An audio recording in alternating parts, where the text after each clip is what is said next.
ibadahnya seorang hamba kepada Allah tidak mengenal waktu dan tempat. Kapanpun, dimanapun, dia harus beribadah kepada Allah Subhanahu wa Ta'ala. Harga diri seorang mukmin itu di sisi Allah lebih besar daripada kehormatan Ka'bah sendiri. Nah, nikmat seorang mukmin lebih besar daripada itu. Man amila li akhiratihi kafahullahu amra dunia.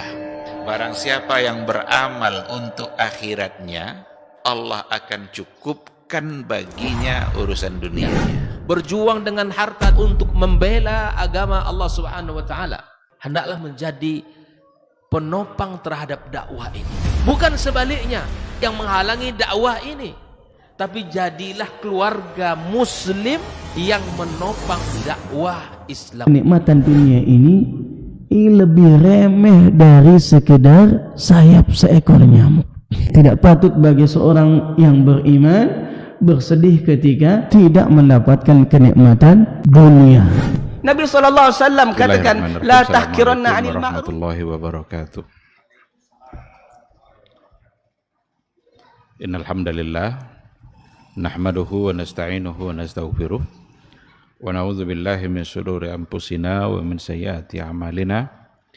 May yahdihillahu fala mudhillalah wa may yudlilhu fala hadiyalah.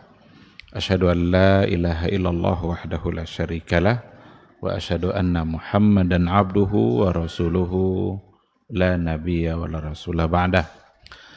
Ikhwati fillah, hadirin hadirat kaum muslimin dan muslimat yang dimuliakan Allah. Mari kita awali kajian kita dengan memperbanyak ungkapan puji dan syukur kepada Allah Subhanahu wa Ta'ala.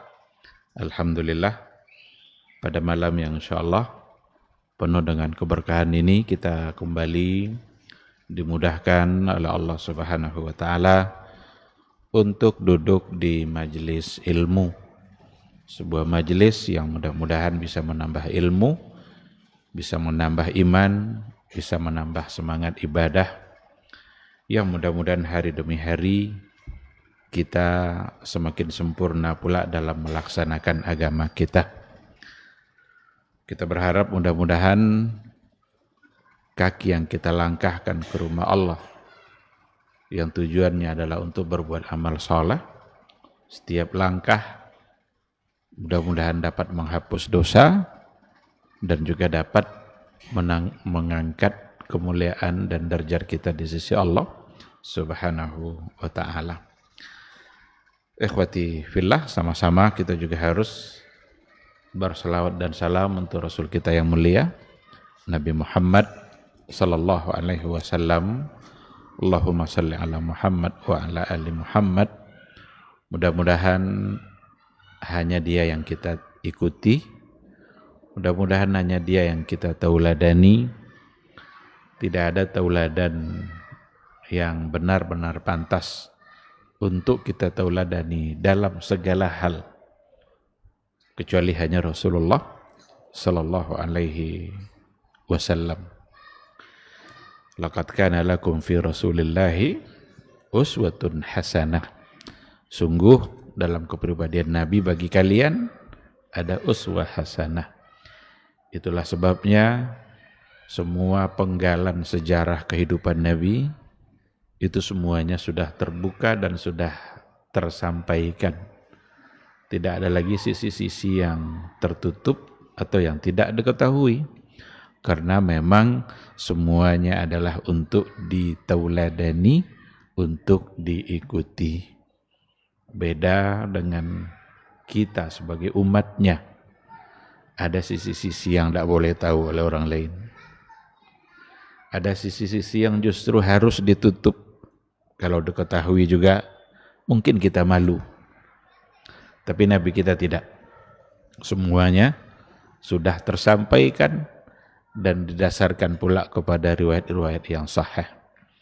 Oleh karena itu kita berharap mudah-mudahan Allah Subhanahu wa Ta'ala selalu memudahkan kita untuk istiqamah berada di atas sunnah beliau sampai akhir hayat nanti. Dan mudah-mudahan di hari mahsyar kita dapat pula dan bisa pula mendapatkan syafaat dan pertolongan dari beliau atas izin Allah Subhanahu wa ta'ala. Amin amin ya rabbal alamin. Ikhwati fillah, ma'asyiral hadirin wal hadirat rahimani Allahu wa iyyakum. Kembali pada malam hari ini, tema kaji kita adalah Maqasidus Sunnatin Nabawiyah, tujuan-tujuan dari keberadaan sunnah Rasulullah sallallahu alaihi wasallam. Kita sudah banyak poin membahas seputar bagaimana cara berinteraksi dan memahami hadis atau sunnah Rasulullah sallallahu alaihi wasallam. Yang terakhir kemarin yang kita bahas adalah memahami hadis atau sunnah sesuai dengan kedudukan Nabi. Jadi Nabi punya kedudukan yang tidak hanya sebagai seorang Rasul.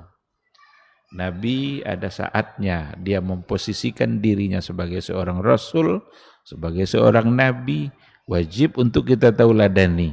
Maka risalah yang beliau bawa itu semua adalah dalam posisinya sebagai Rasul.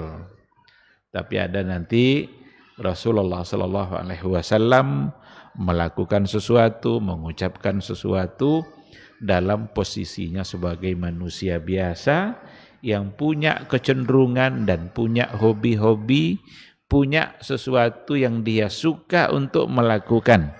Bisa saja itu bukan menjadi bagian dari syariat.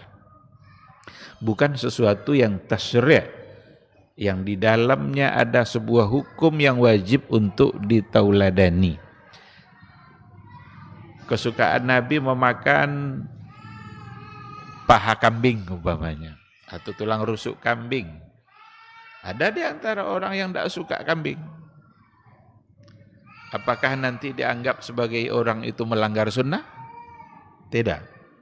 Karena hal ini adalah sesuatu yang dilakukan oleh Nabi yang memang itu yang dia sukai.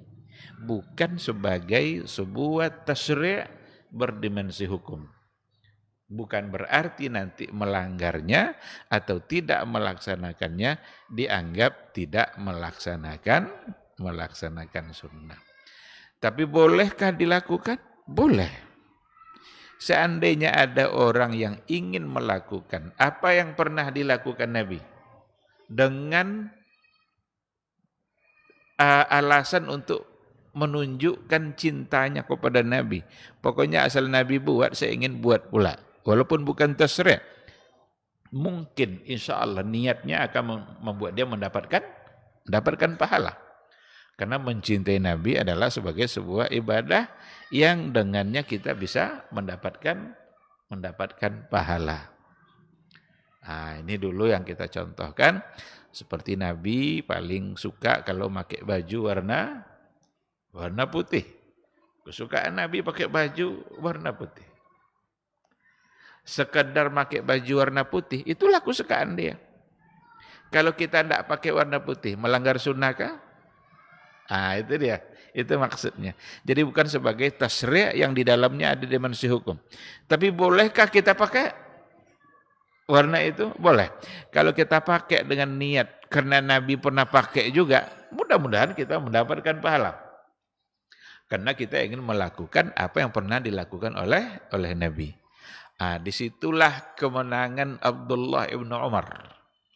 Salah seorang sahabat Nabi yang suka melakukan sesuatu asal pernah dilakukan oleh Nabi, maka dia ingin pula untuk melakukannya. Meskipun sahabat lain menganggap itu bukan sebagai sebuah syariat. Apa contohnya? Dulu sudah kita sampaikan. Rasulullah sallallahu alaihi wasallam suka pergi ke Masjid Quba setiap hari Sabtu. Jadi sering kalau hari Sabtu Nabi pergi ke Quba. Apakah hari Sabtu ke Quba sebagai sebuah syariat?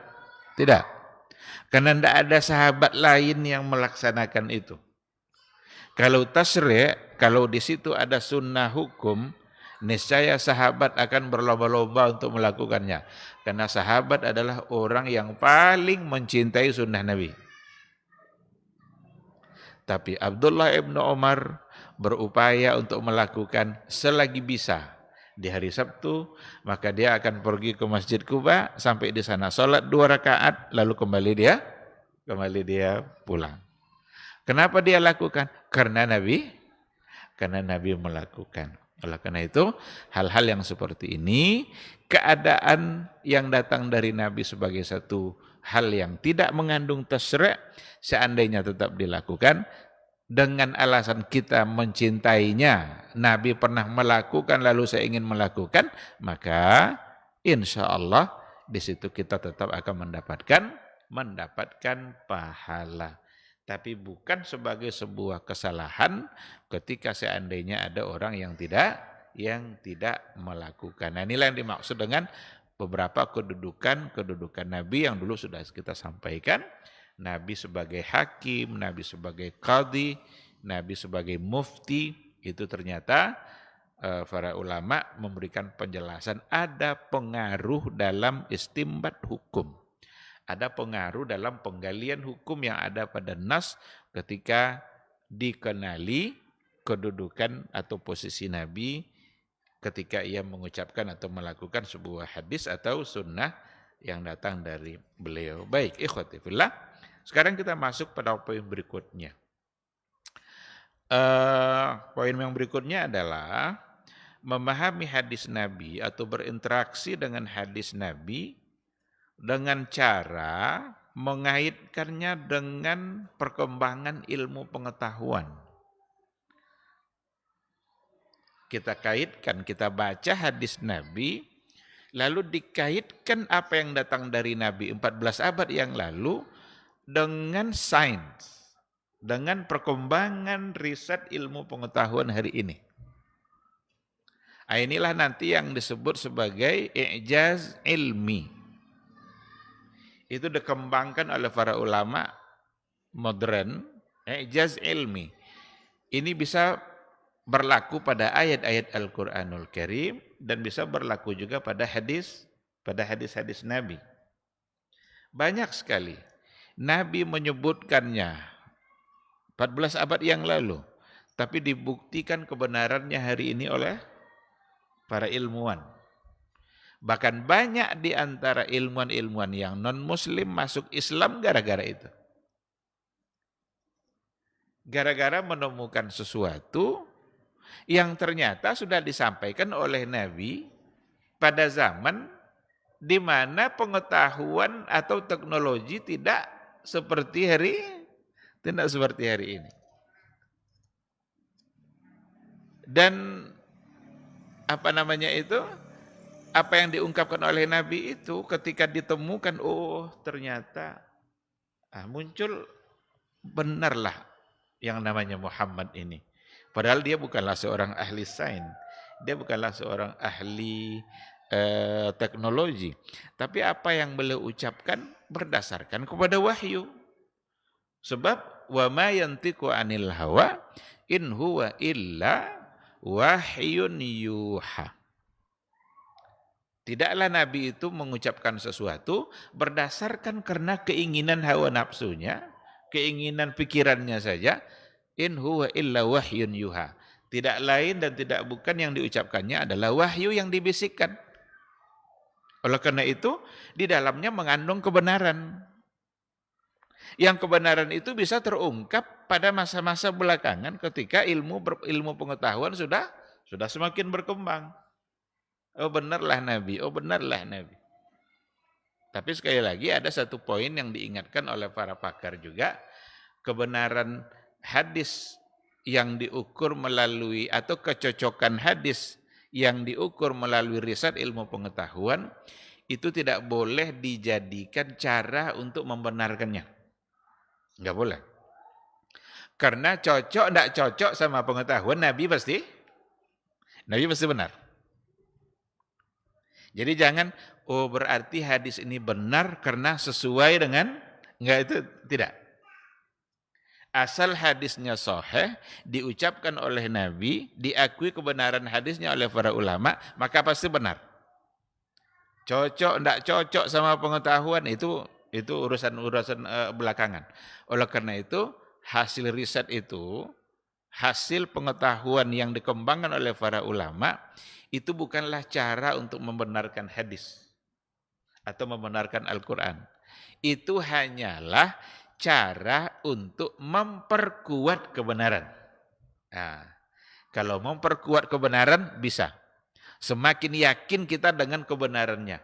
Tapi kalau satu-satunya cara untuk membenarkan, ilmu itu kan berkembang terus. Jangan-jangan pada masa yang akan datang ada ilmuwan lain yang menemukan hasil yang berbeda. Apakah kita akan meragukan hadis Nabi? Tentu tidak.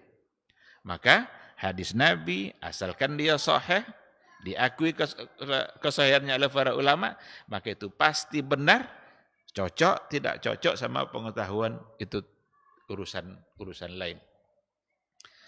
Ketika Nabi mengatakan, kalau seandainya kalian punya minuman, ada air, umpamanya susu atau teh, lalu masuk lalat.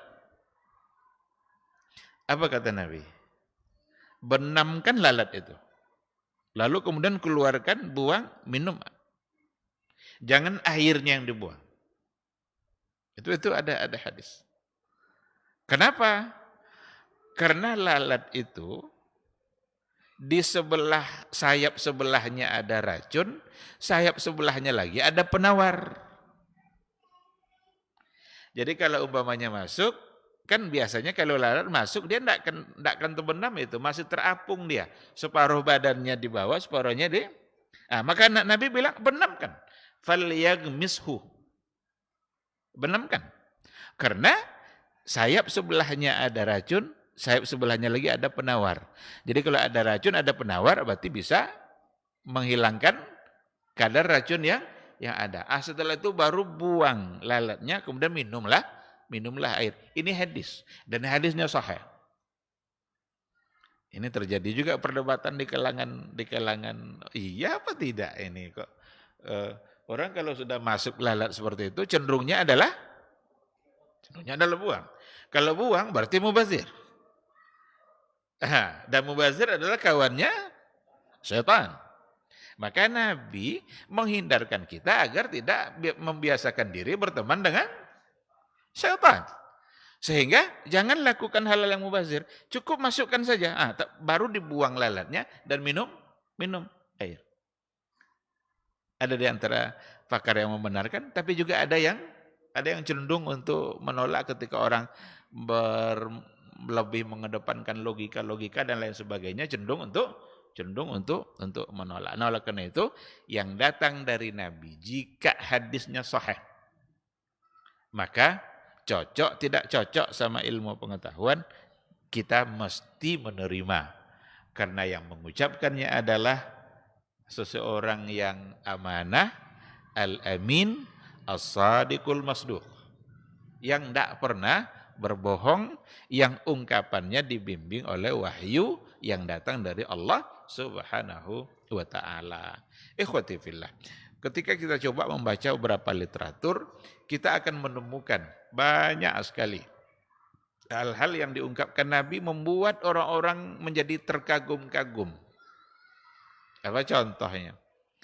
Ketika ada hadis yang berkaitan dengan cara mensucikan kulit yang dijilat oleh anjing. Atau cara menyamak. Kan itu sama istilahnya ya. Kalau dijilat oleh anjing, bagaimana caranya untuk membersihkan? Caranya adalah dibasuh 7 kali dengan air.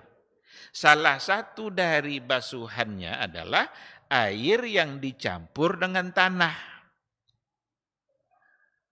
Ihdahunna bit turab. Jadi hendaklah kalian membasuhnya 7 kali. Ihdahunna bit turab. Salah satu dari yang 7 itu dengan menggunakan air yang dicampur tanah. Ini ada di antara ilmuwan, ahli biologi yang mencoba untuk mengganti tanah itu dengan selain tanah. Nabi kan bilang tanah nih. Oh, jangan-jangan karena dulu tidak ada berbagai macam jenis sabun yang sekarang sudah macam-macam itu namanya. Untuk membersihkan sesuatu. Dicoba ganti sama rinso, ganti sama sabun yang lain. Ternyata ketika dibandingkan dengan air yang dicampur tanah, tidak ada yang benar-benar menghilangkan najis 100% seperti yang dihilangkan oleh tanah.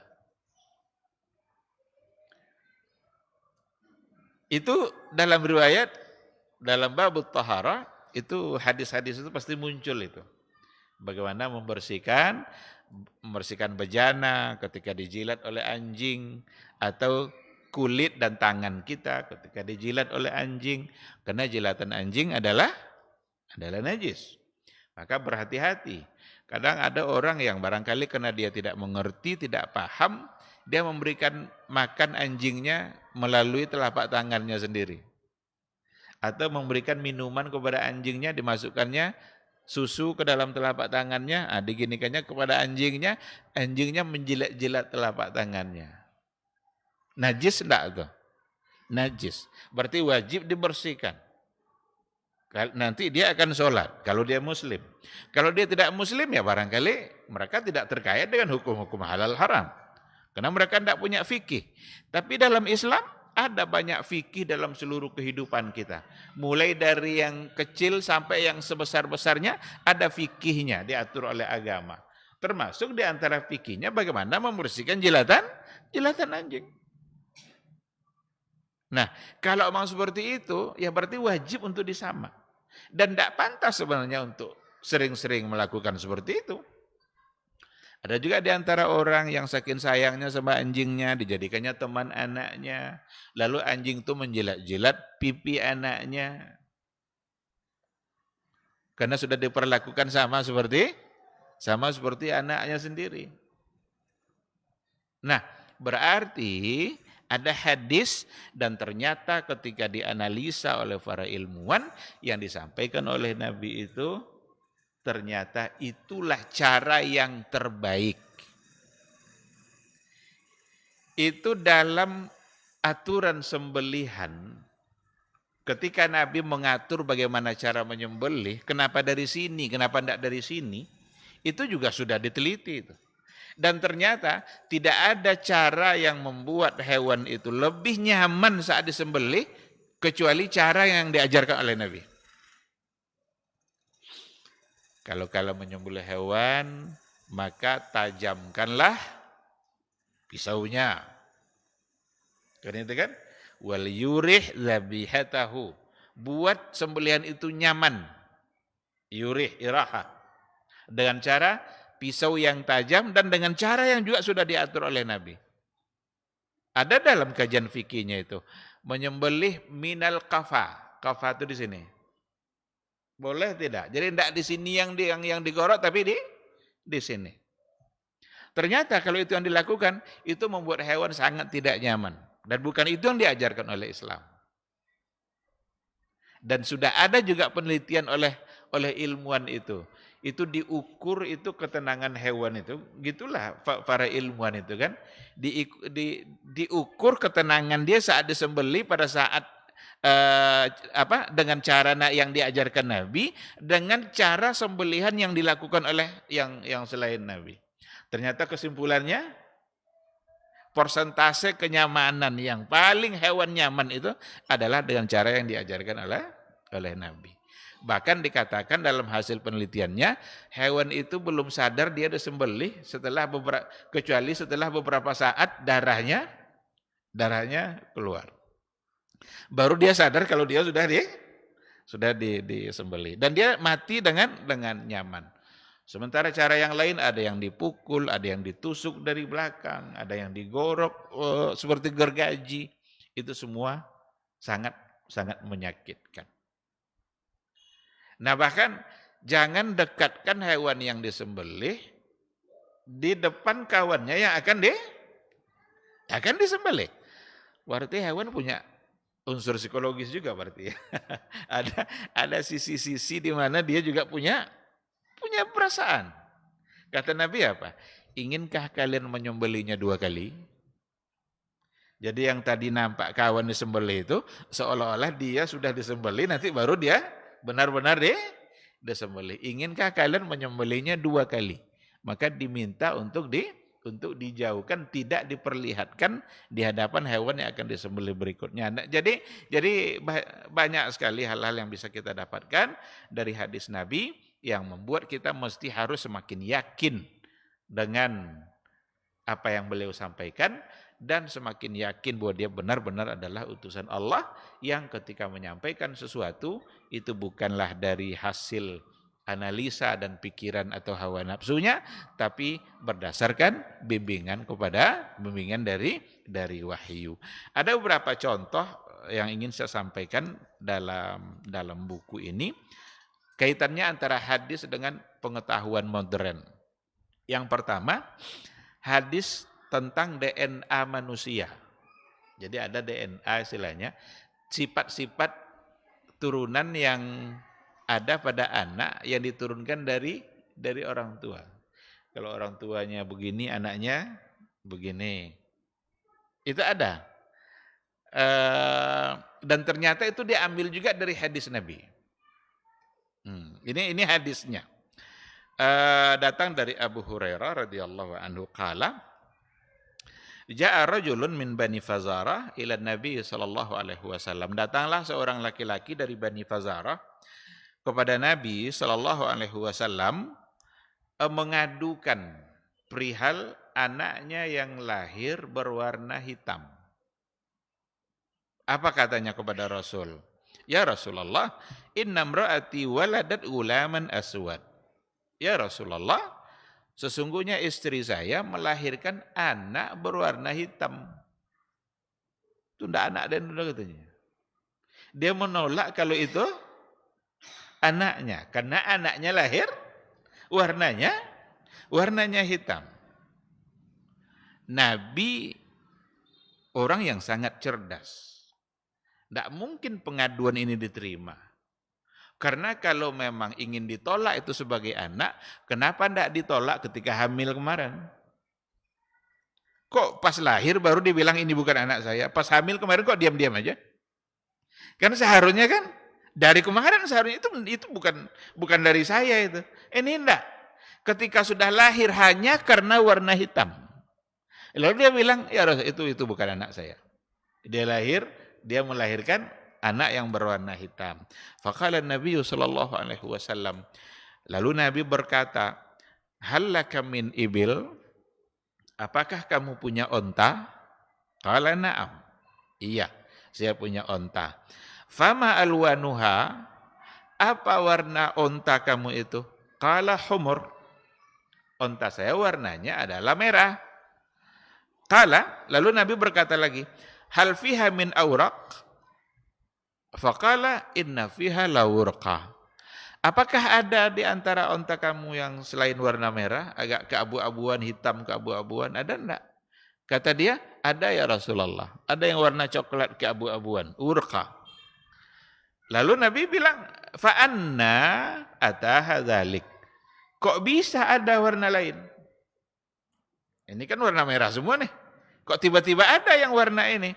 Lalu dia sendiri yang menjawab, qala asa ayyakuna naza'ahu irqun.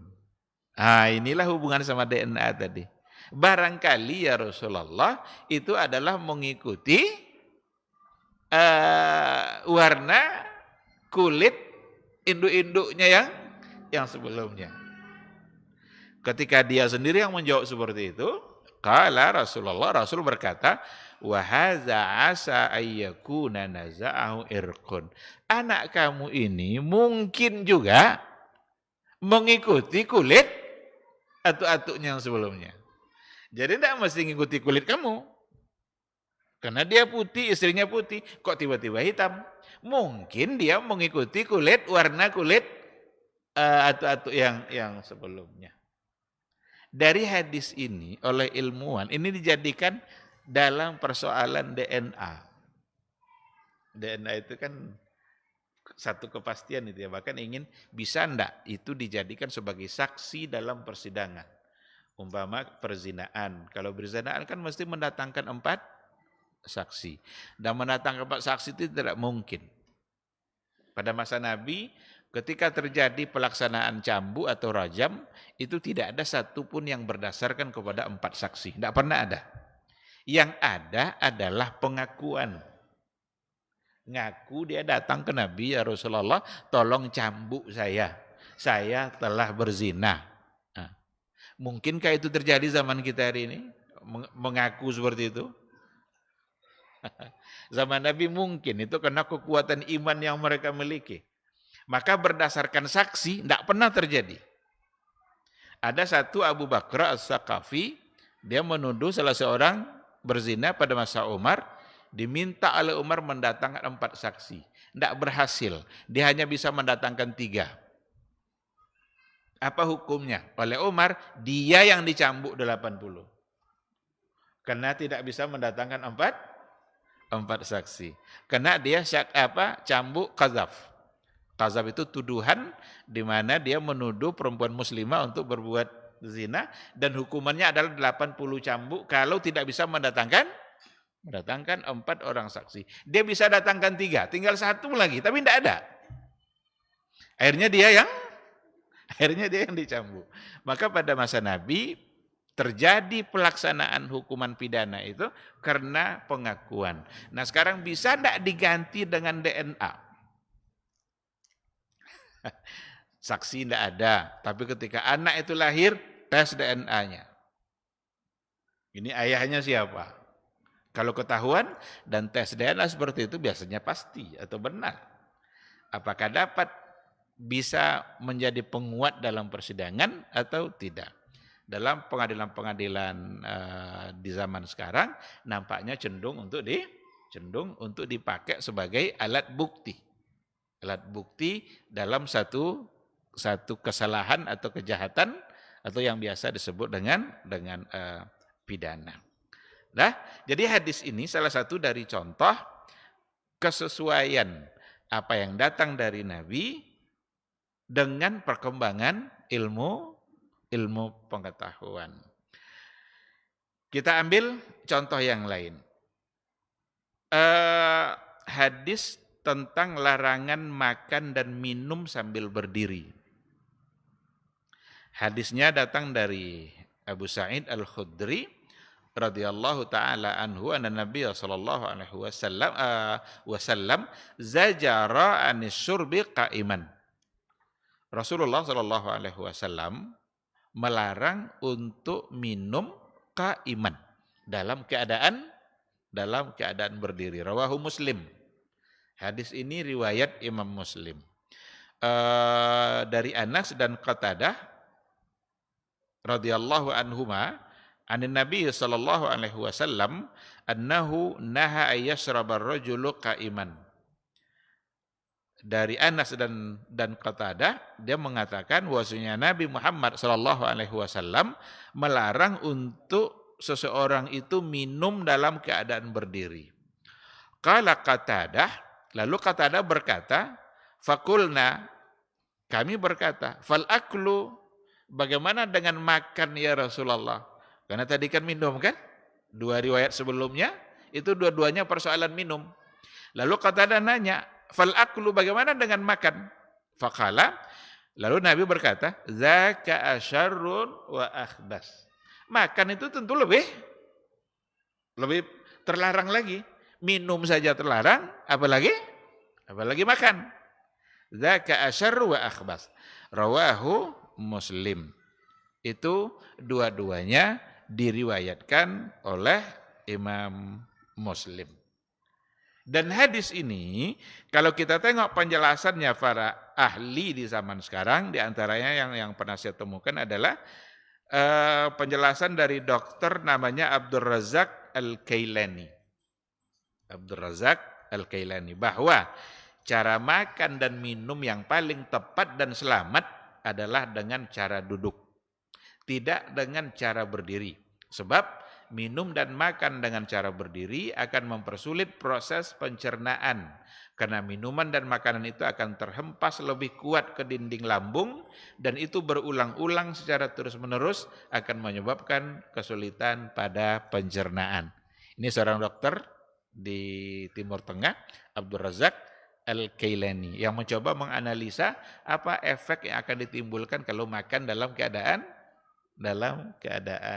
berdiri. Jadi kalau sebelum ada keterangan dokter, barangkali kita mengaitkannya dengan adab.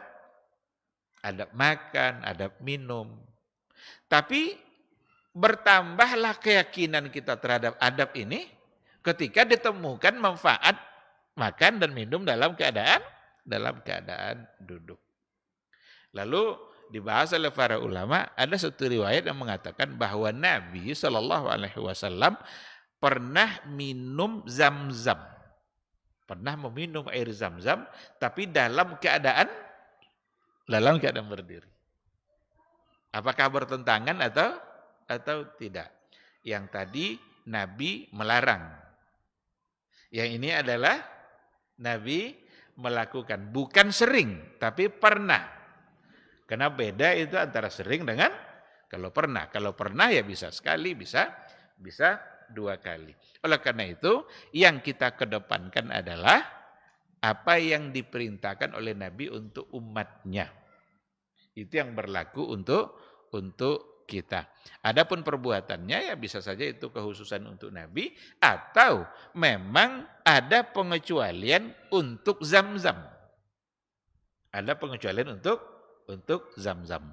Nah, terlepas dari berbagai pandangan yang disampaikan oleh para ulama, tetapi yang jelas secara adabnya yang ternyata sesuai juga dengan analisa para ilmuwan bahwa yang paling tepat cara makan dan minum itu adalah dengan kita duduk. Ada lagi contoh yang lain. Ada hadis Nabi yang berkaitan dengan jumlah persendian yang ada pada tubuh manusia. Coba, jumlah persendian yang ada pada tubuh manusia datang pada hadis. Dan hadisnya terdapat dalam Musnad Imam Ahmad, datang dari Abdullah ibnu Buraidah. Dari Abdullah ibnu Buraidah, qala, sami'tu abi Buraidah yaqul, sami'tu Rasulullah sallallahu alaihi wasallam yaqul. Jadi Abdullah ibnu Buraidah mendengarkan dari ayahnya sendiri dan ayahnya mendengarkan dari Nabi. Karena ayahnya mengatakan sami'tu Rasulullah sallallahu alaihi wasallam yaqul. Saya mendengar Rasul berkata. Apa yang didengarnya? Rasul mengatakan fil insani situna wa thalathumi'ati mafsil. Dalam tubuh manusia itu ada 360 persendian. 360 persendian. Fa'alaihi ayyatasaddaqa an kulli mafsil minha sadaqah. Maka hendaklah setiap manusia itu, setiap hamba Allah mensedekahkan setiap persendian itu. 360 disedekahkan, tanda syukurnya kepada Allah. Ada di antara sahabat yang berkata, kalau mereka berkata, famanillazi yatiku dzalika ya Rasulullah.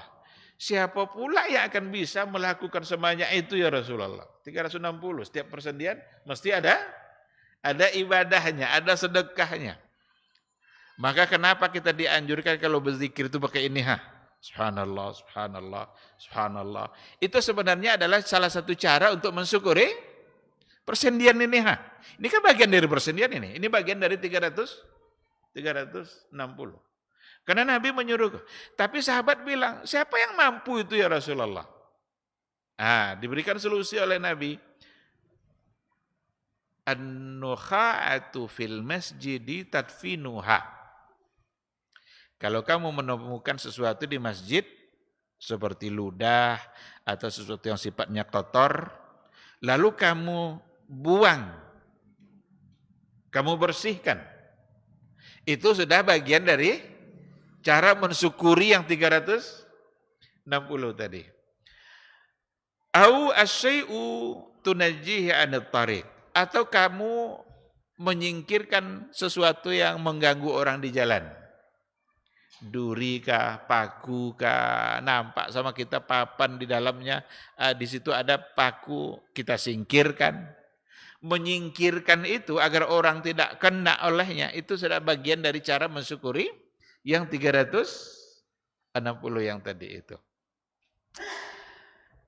Tapi kalau seandainya kamu tidak sanggup melakukan yang tadi, fa illam takdir farak'ata ad-duha. Kalau seandainya kamu tidak sanggup melakukan yang tadi, atau tidak, kan tidak mungkin lagi nampak ludah-ludah di masjid, kan zaman Nabi dulu memang biasa seperti itu. Jangankan ludah, orang Baduy aja masuk masjid, pipis dalam masjid. Karena memang tanah tidak pakai tikar, kalau nanti pipis langsung diserap oleh tanah. Kalau zaman sekarang kan enggak. Tapi Nabi menyampaikan pesannya sampai ke ujung. Fa illam taqdir, tapi kalau enggak sanggup kamu melakukan itu, atau kalau enggak bisa melakukannya, farak'ata ad-duha, maka kerjakan 2 rakaat salat duha, tujzi'u anka, itu sudah mewakili. Itu sudah memadai untuk cara mensyukuri 360 persendian yang diberikan oleh Allah Subhanahu wa taala. Hadis ini masuk dalam kategori hadis i'jaz ilmi, karena memang para dokter pun menemukan hal yang sama dan diakui oleh ilmuwan yang ahli anatomi tubuh manusia, itu mengakui bahwa dalam tubuh manusia memang ada 360 persendian. Nanti insya Allah kita sambung sedikit penjelasannya, dan kita jawab dulu suara azan insya Allah.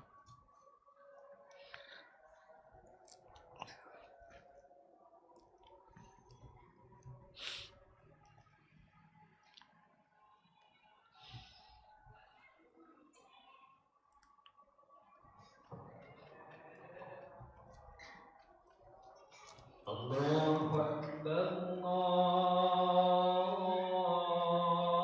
Akbar, Allahu Akbar,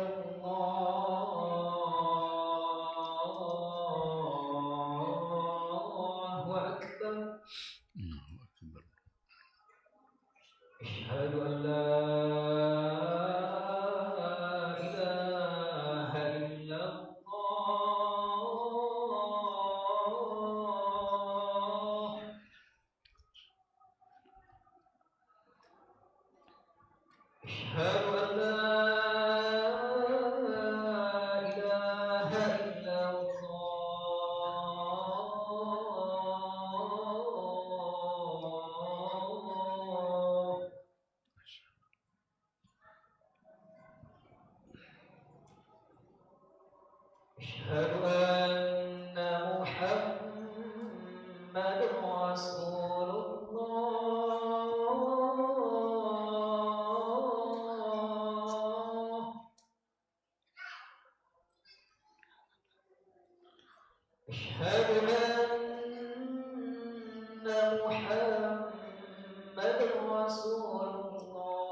Allahu Akbar.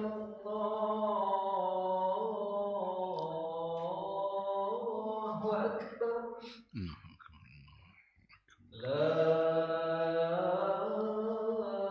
ilaha illallah.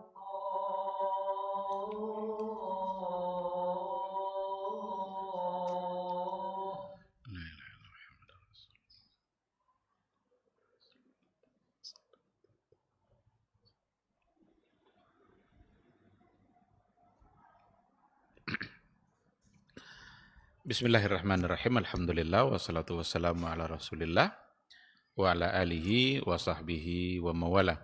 Ikhwati fillah, ma'asyiral hadirin al hadirat rahimani Allahu wa iyyakum. Kita lanjutkan sedikit materi kita. Kita sampai tadi pada contoh yang berkaitan dengan jumlah persendian yang ada di dalam tubuh manusia, yang Nabi terang-terang menyebutkan angka 360. Profesor Zaghlul Najjar, ini salah seorang dari pakar sains, pakar i'jaz ilmi dari Mesir dia. Itu mengatakan bahwa yang dimaksud dengan sendi di sini adalah titik pertemuan antara tulang yang mayoritasnya bisa bergerak. Jadi titik pertemuan antara tulang yang mayoritas bisa bergerak. Meskipun sebahagian ada yang bersifat statis dan dia tidak bisa bergerak. Bahkan pakar-pakar sekarang itu menyebutkan jumlah yang 360 itu di mana? Mereka menyebutkan persendian pada tengkorak itu sebanyak 86. Sampai sedetil itu. Nabi kan tidak menyampaikan detail. Ilmuwan yang menyampaikan. Pangkal tenggorokan itu sebanyak 6 persendian. Rongga dada sebanyak 66 persendian. Tulang punggung sebanyak 76 persendian. Anggota bagian atas sebanyak 64 persendian. Anggota bagian bawah sebanyak 62 persendian. Sehingga jumlah keseluruhannya adalah sebanyak 360. Dalam hadis berapa? 360. Nabi penekanannya tidak pada 360 ini, tapi bagaimana cara mensyukuri yang diberikan oleh Allah. Diberikan kesehatan, tangan bisa bergerak, kaki bisa melangkah. Itu kan sesuatu nikmat yang diberikan oleh Allah yang harus disyukuri. Mesti disyukuri. Tapi sahabat bertanya, siapa yang sanggup itu mensyukuri sebanyak itu ya Rasulullah? Dikasih cara oleh Nabi. Kalau ketemu sesuatu yang kotor di masjid, buang. Atau ada yang di jalan yang mengganggu orang, duri dan lain sebagainya, paku bekarat atau apakah namanya, buang, singkirkan. Kalau itu pun tidak dilakukan, maka lakukanlah 2 rakaat salat duha. Maka dalam hadis ini sebenarnya juga menunjukkan salah satu dari keutamaan salat duha. Dengan 2 rakaat salat duha yang kita lakukan, berarti itu cara kita mensyukuri nikmat persendian yang diberikan oleh Allah Subhanahu wa taala. Coba kalau tangan sudah enggak bisa bergerak lagi. Persendian ini kalau sudah enggak bisa bergerak, kaku dia umpamanya. Kita mau apa? Ketika masih bisa kaki masih bisa melangkah. Ada saatnya lutut sudah menjadi kaku, tidak bisa dilangkahkan. Maka sebelum itu terjadi, syukuri itu semua. Dan ternyata bisa dengan terwakili oleh 2 rakaat salat duha. Maka hadis ini sesungguhnya yang diinginkan oleh Rasul kita yang mulia adalah bagaimana kita bisa memperbanyak ibadah dan memperbanyak kebaikan. Ibadah ada 2 bentuk. Yang pertama adalah ibadah yang dampaknya untuk kita sendiri. Salat duha. Yang kedua, kebaikan atau ibadah yang dampaknya untuk orang lain. Tidak hanya untuk kita. Apa contohnya? Buang duri di jalan. Dan dua-duanya disebutkan oleh Rasulullah Sallallahu alaihi wasallam. Jadi kebaikan yang kita lakukan itu memang ada dua kemungkinan. Ada kebaikan yang dampaknya untuk diri kita, tapi ada kebaikan yang tidak hanya untuk diri kita, tapi berdampak kebaikan itu pada orang lain. Bahkan di sini justru dikatakan sedekah, kan dalam setiap persendian itu mesti ada sedekahnya kata Nabi. Sedekah itu amalan yang berdampak untuk orang lain. Tapi ketika memang ada beberapa hal yang disampaikan oleh Nabi, nampak oleh kita variasi dari ibadah-ibadah yang dianjurkan dari kita, dan semua itu ternyata bisa dijadikan cara untuk mensyukuri apa yang diberikan oleh Allah Subhanahu wa taala. Ikhwati fillah, kita ambil contoh terakhir yang datang dari hadis Nabi tentang khasiat habbatus sauda. Khasiat habbatus sauda. Ada sebuah hadis yang datang dari Rasulullah sallallahu alaihi wasallam. Nabi mengatakan, "Fil habbatis sauda syifaa'un min kulli da'il lassam." Di dalam atau pada habbatus sauda itu adalah bisa sebagai obat untuk semua penyakit kecuali kematian. Kalau kematian tidak ada obatnya. Seandainya kematian ada obatnya, banyak yang tidak mati-mati. Karena banyak yang mampu membeli obat. Diusahakan sebisa mungkin biar tidak mati. Tapi ternyata dia tidak ada obatnya. Maka habbatus sauda bisa menjadi obat berbagai macam penyakit kecuali kematian. Wa fi riwayatin ukhra, dalam satu riwayat yang lain Nabi mengatakan, ma min da'in illa fil habbatis sauda minhu syifa. Tidak ada di antara penyakit-penyakit yang ada kecuali pada habbatus sauda itu bisa didapatkan obatnya. Wa hiya habbatul barakah. Habbatus sauda adalah biji yang penuh dengan keberkahan atau biji yang diberkahi oleh Allah Subhanahu wa taala.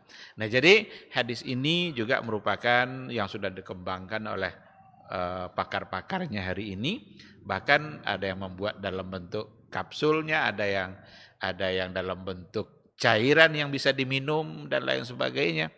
Karena kalau dikunyah-kunyah kayaknya juga tidak akan kuat kita barangkali.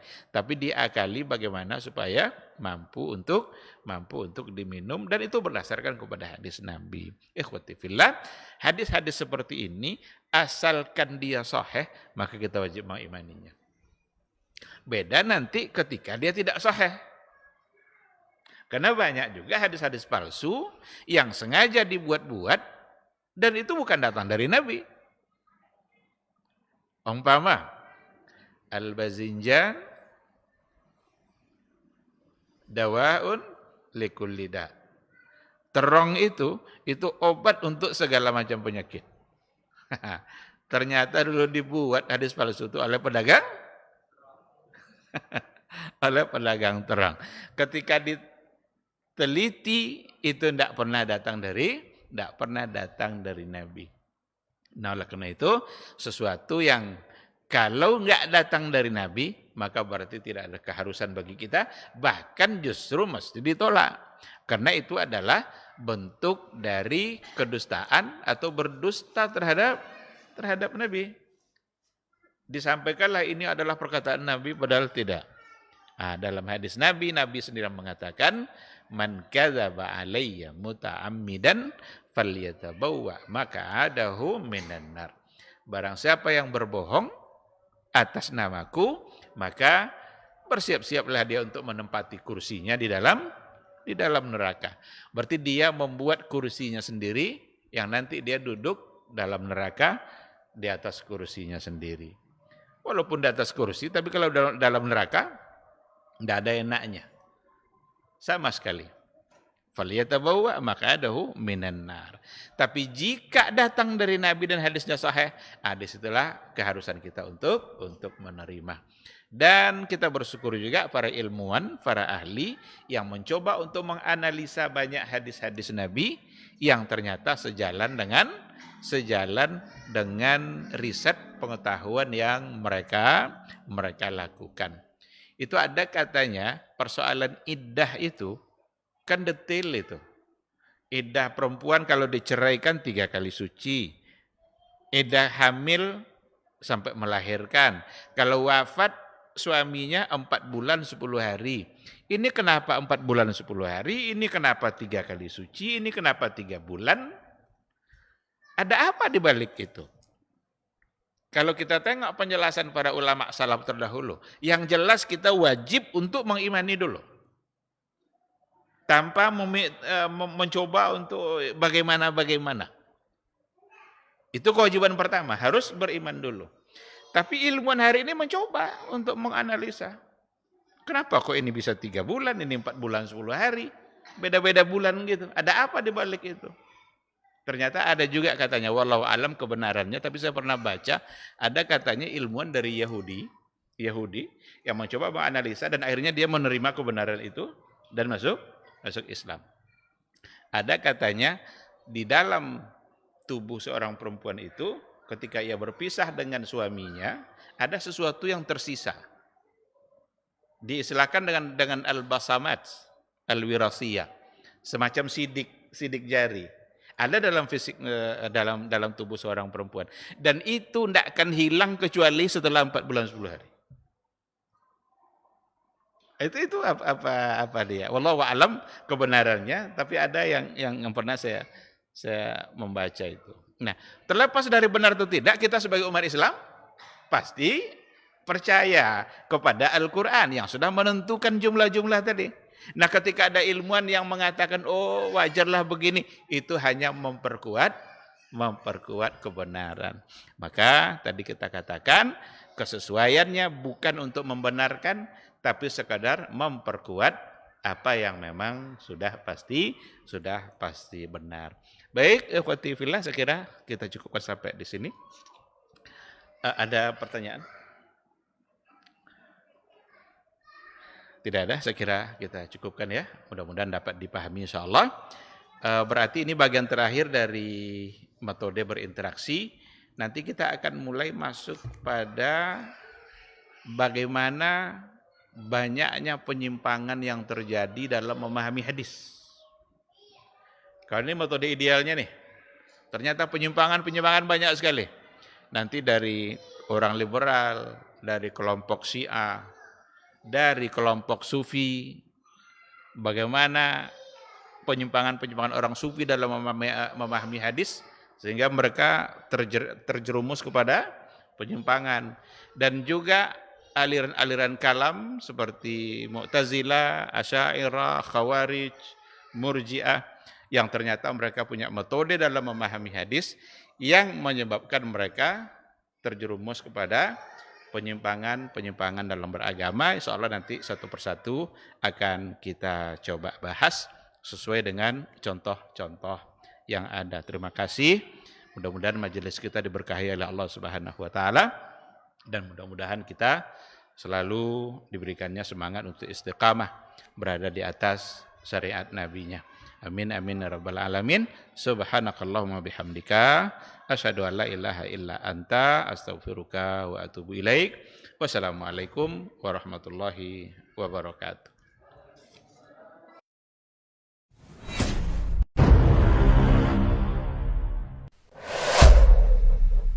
Dunia dan seisinya ini bagi Allah tak sama nilainya dengan sebelah sayap lalat. Barang siapa yang beramal untuk akhiratnya, Allah akan cukupkan baginya urusan dunia.